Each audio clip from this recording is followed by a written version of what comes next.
GIT की smart class में आप सबका स्वागत है। और एमएस एक्सेल की इस क्लास में आज हम लोग सीखने वाले हैं पीपीएमटी, आईपीएमटी और डाटा टेबल के बारे में। देखिए, पिछली क्लास में मैंने आपको केवल ईएमआई निकालना बताया था ना, कि एक महीने का ईएमआई हम कैसे ज्ञात करते हैं। लेकिन अगर आपसे क्वेश्चन ये किया जाए कि 3960 रुपया जो 25 पैसा आप दे रहे हैं, उसमें ऐसा कौन कौन सा ऐसा पैसा है जो मिला करके 3960 रुपया 25 पैसा हो रहा है, तो मैंने इसमें आपको बताया था कि इस पैसे में आपका ब्याज का भी पैसा जुड़ा है और प्लस आपका मूलधन का भी पैसा जुड़ा हुआ है। समझ में आ रहा है ना? वही आपको अलग अलग ज्ञात करना है कि कितना पैसा मूलधन का है और कितना पैसा ब्याज का है। तो आईपीएमटी का मतलब होता है इंटरेस्ट अमाउंट और पीपीएमटी का मतलब होता है प्रिंसिपल अमाउंट। समझ में आ रहा है ना? और डाटा टेबल, ये तीन फार्मूला आज की क्लास में हम सीखेंगे, आईपीएमटी, पीपीएमटी और डाटा टेबल। जैसे मान के चलिए, अगर आपसे ये पूछा जाए कि जो 3960 रुपया 25 पैसा जो आप दे रहे हैं, इसमें कौन कौन सा ऐसा पैसा है जो जोड़ करके 3960 रुपया 25 पैसा आप दे रहे हैं, केवल मूलधन पे तो नहीं बोल सकते हैं, क्योंकि इसमें कंपनी का 7% ब्याज भी जुड़ा हुआ है। समझ में आ रहा है ना? तो इसमें यही आपको ज्ञात करना है कि एक महीने में आपको कितना ब्याज देना पड़ रहा है और कितना मूलधन देना पड़ रहा है, और ये ज्ञात करने के लिए आईपीएमटी और पीपीएमटी फंक्शन का प्रयोग किया जाता है। तो जैसे देखिए, हम 10 महीने का निकाल करके बताएंगे, आप लोग ज्यादा महीने का वैसे ट्राई करके देख लीजिएगा, ठीक है? जैसे यहाँ पे तो पहले लिख लेना है आपको मंथ, पहले हेडिंग आपको तैयार कर लेना, इसमें मंथ आपको लिख लेना है। इसके बाद से यहाँ पे हो जाएगा आपका पीपीएमटी और यहाँ पे हो जाएगा आईपीएमटी और यहाँ पे लिख लीजिएगा रिजल्ट, हो जाएगा। इसको सिलेक्शन करके इसकी साइज को हम थोड़ा सा छोटा,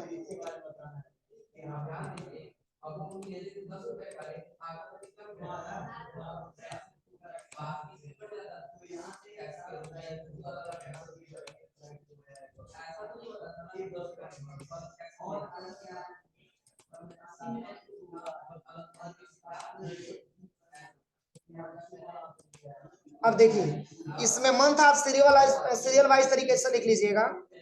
पहला महीना हो गया, दूसरा महीना हो गया, अब इसी को ड्रैग एंड ड्रॉप कर दीजिएगा पूरा पूरा 10 महीने तक। 10 महीने तक हम रिकॉर्ड बता रहे हैं आप लोग, उसके हिसाब से आप लोग निकाल लीजिए।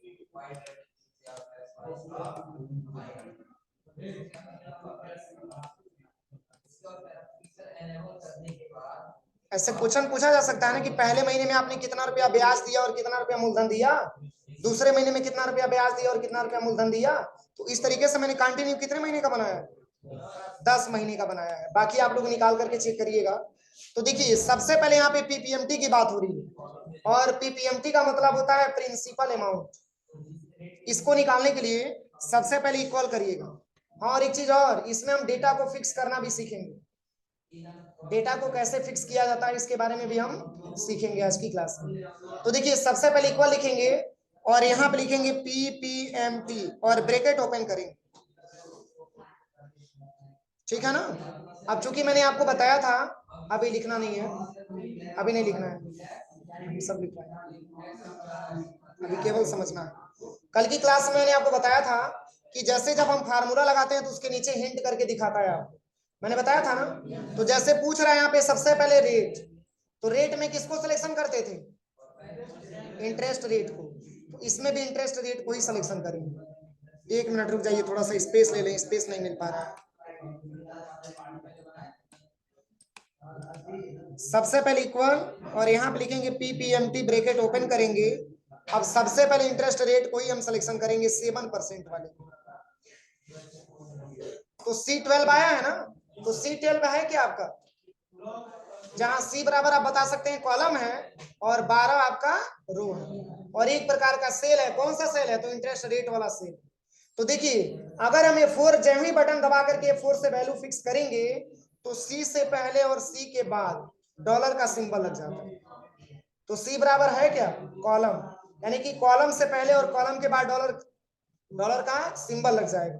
बस आपको F4 बटन दबाना है। सिंबल लगा है, देखिए ध्यान से, किस चीज का सिंबल है ये? डॉलर का सिंबल।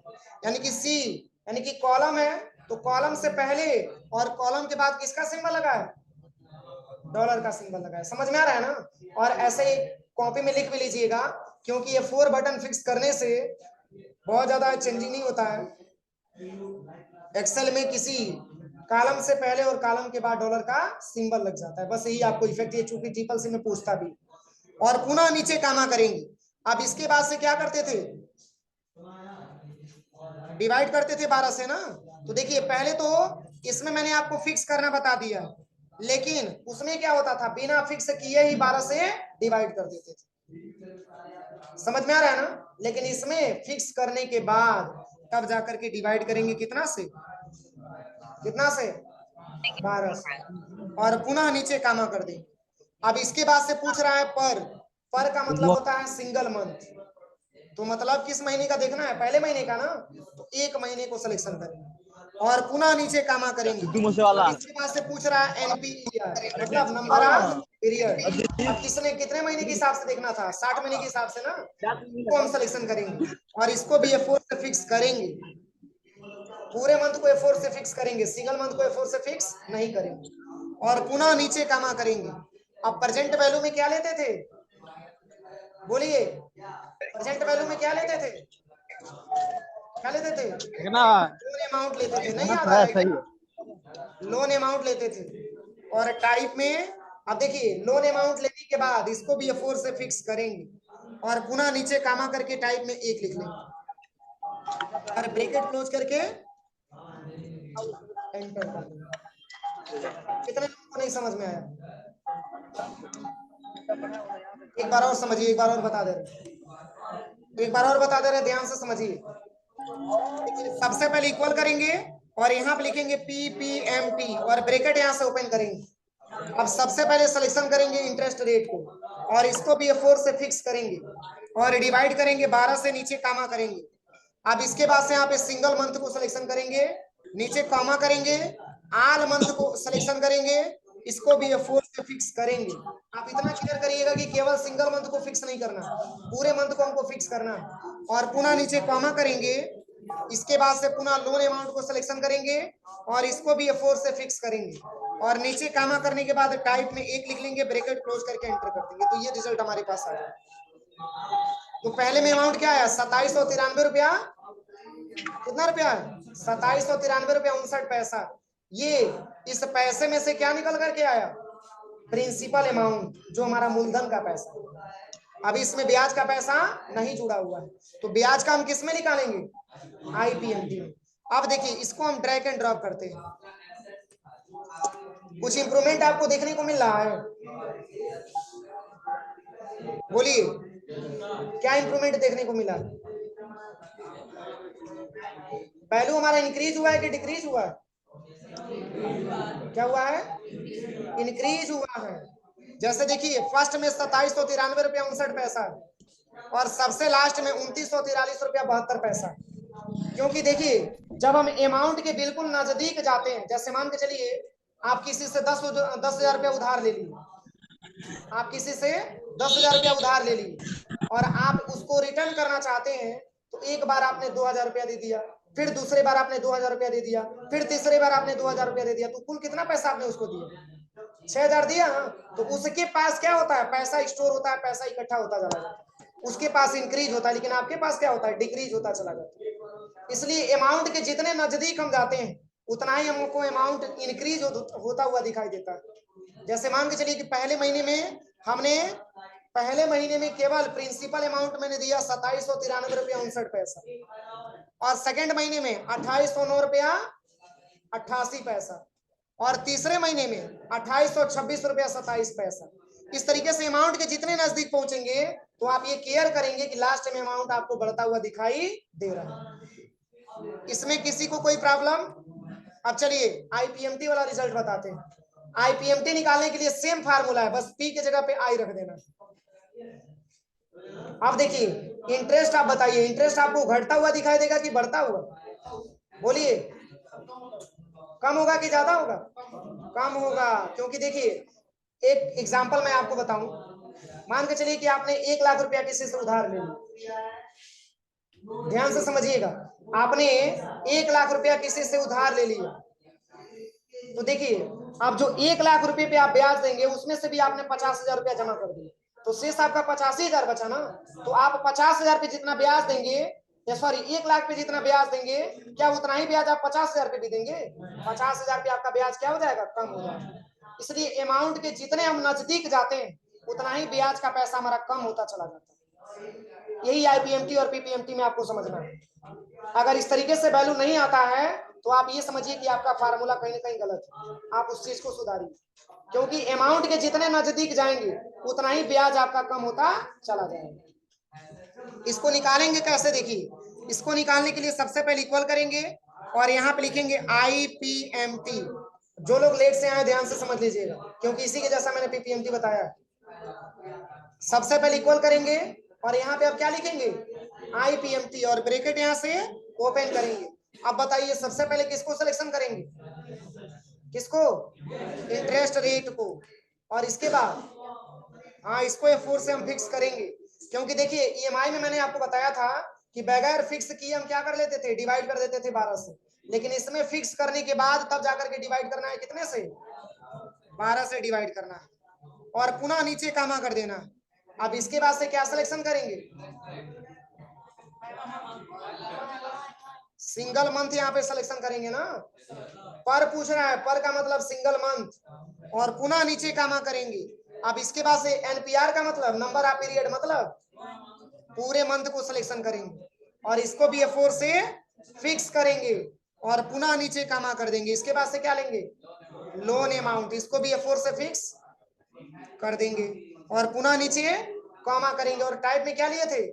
बस 1 यहाँ पे ले लेना है और ब्रैकेट क्लोज करके एंटर कर देना। कितना पैसा आया?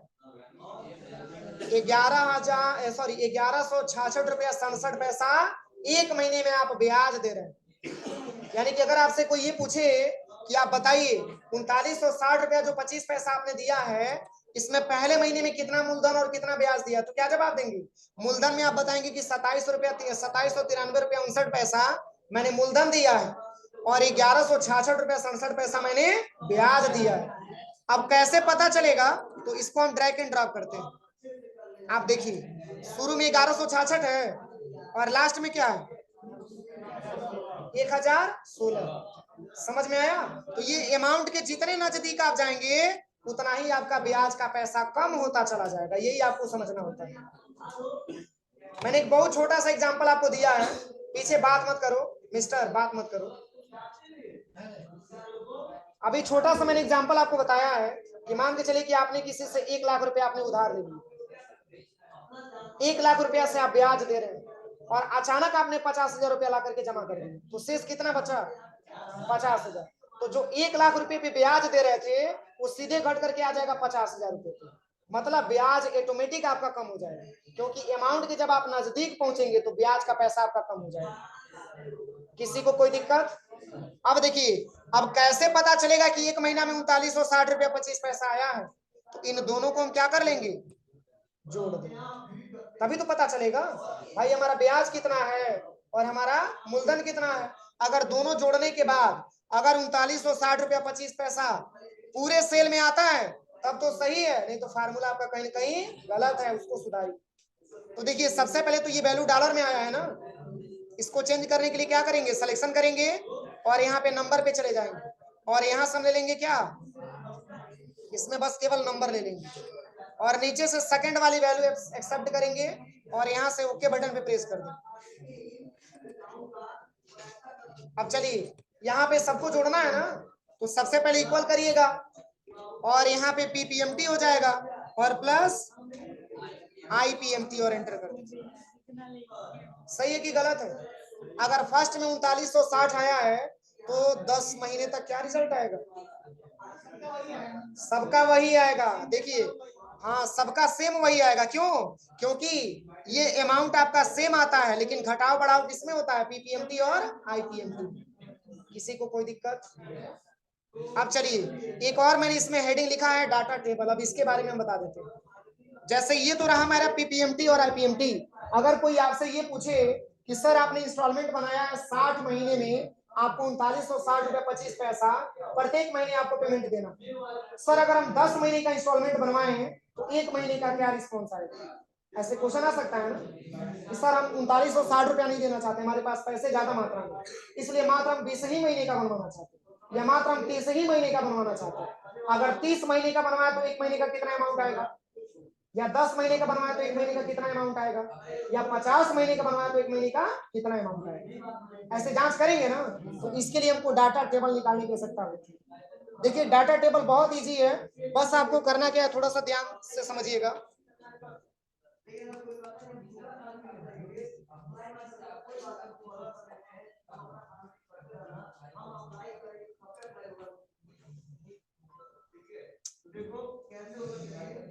तो देखिए करना क्या है, सबसे पहले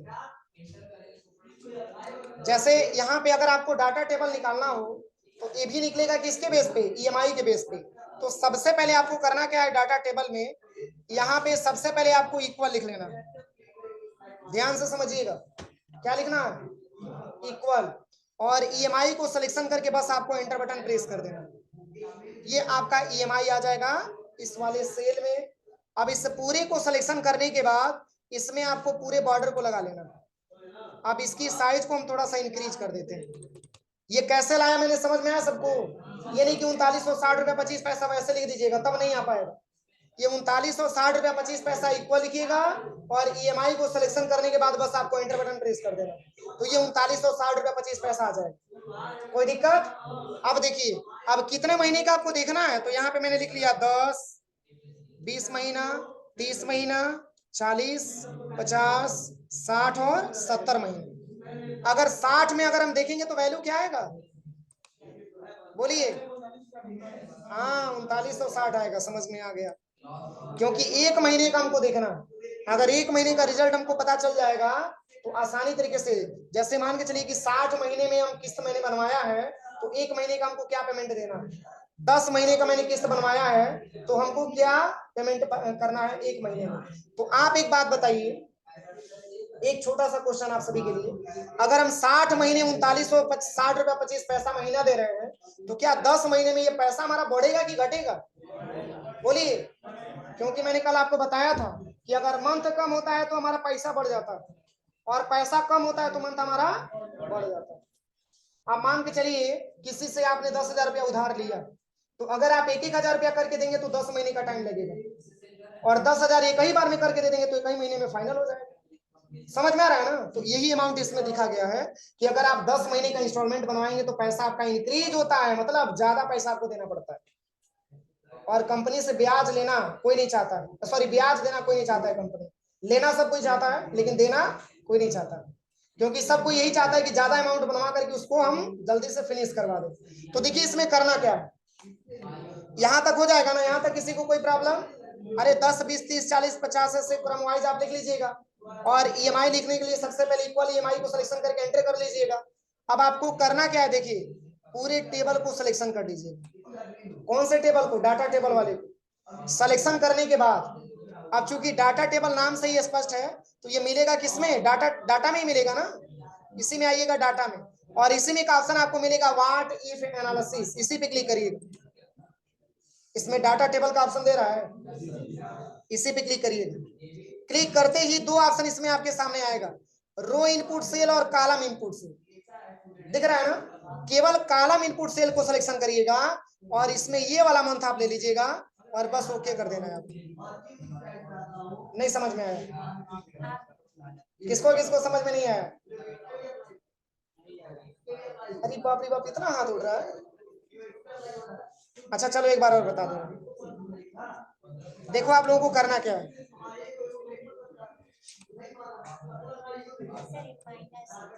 एक मिनट, अभी माइनस प्लस से मत ध्यान दो, बस आप समझने की कोशिश करो। देखिए सबसे पहले क्या करना है, यहां तक तो कोई दिक्कत नहीं ना है। अब करना क्या है, देखिए सबसे पहले पूरे डेटा को आप सिलेक्शन करिएगा डाटा टेबल वाले लिस्ट में। सिलेक्शन करने के बाद डाटा टैब में आपको आ जाना है। और यहाँ पे व्हाट इफ एनालिसिस का ऑप्शन मिल जाएगा। इसमें आपको डाटा टेबल पे क्लिक करना है। अब इसमें पूछेगा रो इनपुट से और सेकंड पूछेगा कॉलम इनपुट से। इसमें केवल किसको सिलेक्शन करना है? कॉलम को सिलेक्शन करना है। अब इसी मंथों को नहीं मतलब सिलेक्शन करिएगा आप। मंथ में ये वाला मंथ आपको लेना है, नहीं तो कई बच्चे गलती कर देते हैं, यहीं से सिलेक्शन कर लेते हैं तो वो गलत हो जाता है। कौन सा मंथ लेना है? ईएमआई वाला मंथ आपको लेना है और बस आपको ओके बटन प्रेस कर दो। कोई दिक्कत? तो ये वैल्यू आपका माइनस में आया है ना, मतलब उससे नहीं है। पहले तो आपको निकालना सीखना है कि ये मतलब ये बैलेंस हमारा कैसे आ रहा है। ये माइनस में आएगा तो इसको तो आप हटा सकते हैं ना। तो हटाने के लिए क्या करेंगे? नंबर पे जाएंगे और नंबर पे जाने के बाद यहाँ से नंबर ले लेंगे, नीचे से सेकंड ऑप्शन ओके कर दीजिए तो ये वैल्यू आ जाएगा। अब इसको यहाँ से थोड़ा सा इंक्रीज कर दीजिए साइज। देखिए बताया जा रहा है, अगर आप 10 महीने में पैसा पेमेंट करते हैं तो आपको पर महीना देना पड़ेगा 20,647 रुपया 36 पैसा। देखिए 3960 आया, इसी से आप मैचिंग करवाइए। अगर आप 60 महीने का इंस्टॉलमेंट बनवाते हैं तो 3960 रुपया 25 पैसा आएगा ना, और वही 50 महीने का बनवाएंगे तो इससे क्या समझ में आया? मंथ अगर कम है तो पैसा हमारा ज्यादा है, और मंथ हमारा ज्यादा है तो पैसा हमारा, यही हमारा डाटा टेबल होता है। सबको समझ में आ गया? अब तो किसी को कोई प्रॉब्लम नहीं है। चलिए फार्मूला लिख लीजिए।